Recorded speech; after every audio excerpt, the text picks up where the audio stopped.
नमस्कार दोस्तों, मैं कैलाश चौधरी आज आपके लिए लाया हूँ इतिहास के 10 महत्वपूर्ण प्रश्नोत्तर। आओ शुरू करते हैं। दोस्तों, पहला सवाल है, कौन सही सुमेलित है?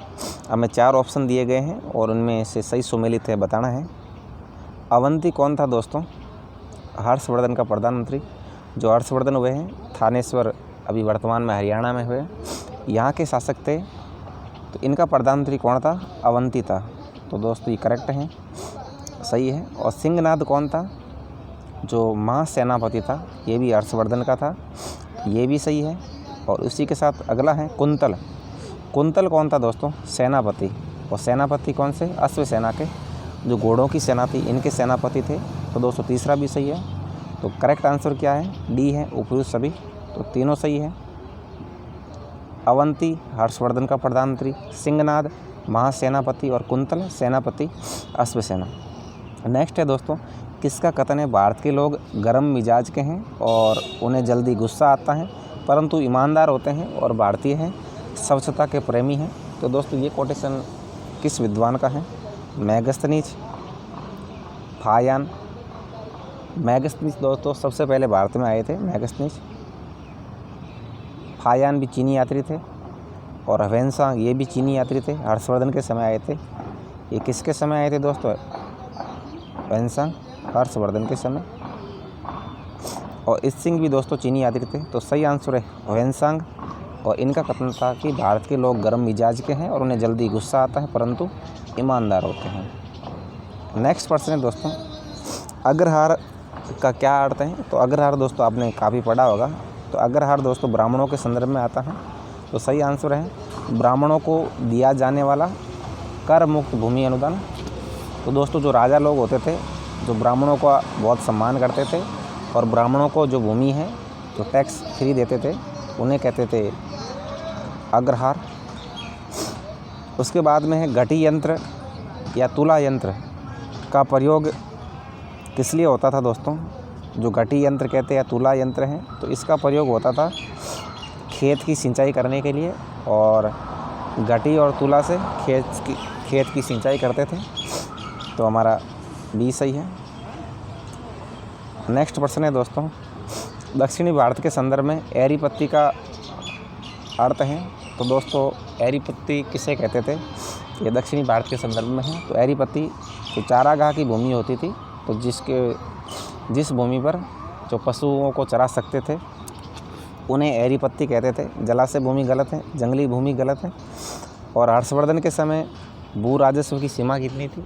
तो दोस्तों हर्षवर्धन के समय जो टैक्स लगता था 1/6 से लेके 1/10 तक, यानी जो 6% से लेके 10% तक टैक्स होता था।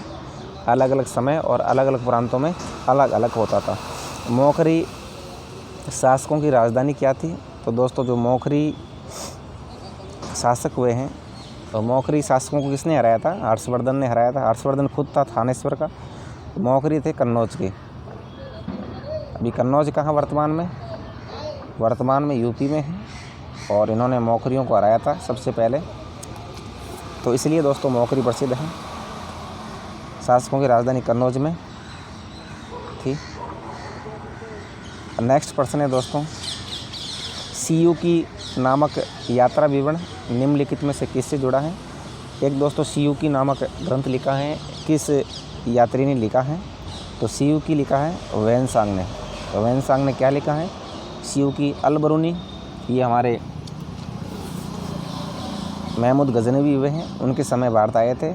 और मैगस्थनीज, ये दोस्तों सबसे पहले भारत आते हैं मैगस्थनीज। और चंद्रगुप्त मौर्य से युद्ध होता है इनका। फायान और चंद्रगुप्त विक्रमादित्य हैं, इनके समय भारत आते हैं। किस विदेशी यात्री ने भारत का दौरा सबसे पहले किया था? तो दोस्तों कौन से विदेशी यात्री हैं जिन्होंने सबसे पहले भारत का दौरा किया था? तो वो कौन है? सबसे पहले मैगस्थनीज है, चंद्रगुप्त मौर्य के समय। तो चंद्रगुप्त मौर्य पुराना हुआ है, लगभग 322 ईसा पूर्व, यानी जो 4वीं शताब्दी ईसा पूर्व में आए थे ये। और ह्वेनसांग कब आया था? ये 7वीं सदी में आया था, 7वीं सदी की बात है।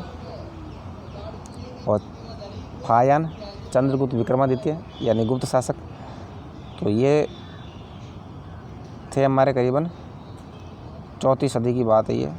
तो सबसे पहले मैगस्थनीज थे 4वीं सदी ईसा पूर्व। अंतिम सवाल है दोस्तों, प्राचीन भारत में निम्न में से कौन सा जो विद्या अध्ययन का केंद्र जो नहीं था, नहीं लिखा दोस्तों, या है गलत लिखा है, नहीं था। तो तक्षशिला जो मौर्य काल से ही जो विद्या का केंद्र था या विश्वविद्यालय था। विक्रमशिला भी दोस्तों विश्वविद्यालय है और विश्वविद्यालय था पहले और विद्या का केंद्र था। नालंदा जो बिहार के अंदर है और ये भी दोस्तों बहुत बड़ा विश्वविद्यालय हुआ करता था।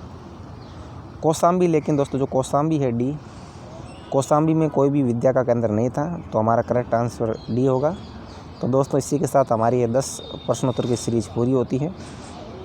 दोस्तों यदि आपको मेरी प्रश्नोत्तर की सीरीज़ पसंद आई है तो वीडियो को लाइक करें, अधिक से अधिक शेयर करें तथा चैनल को अभी तक सब्सक्राइब नहीं किया है तो चैनल को सब्सक्राइब करें या बेल आइकन को प्रेस करना बिल्कुल ना भूलें, ताकि आने वाले हर नए वीडियो की नोटिफिकेशन आपको सबसे पहले मिले। दोस्तों आशा करता हूँ आप इसी तरह मुझे सपोर्ट करते रहेंगे। आज के लिए बस इतना ही। जय हिंद, जय भारत।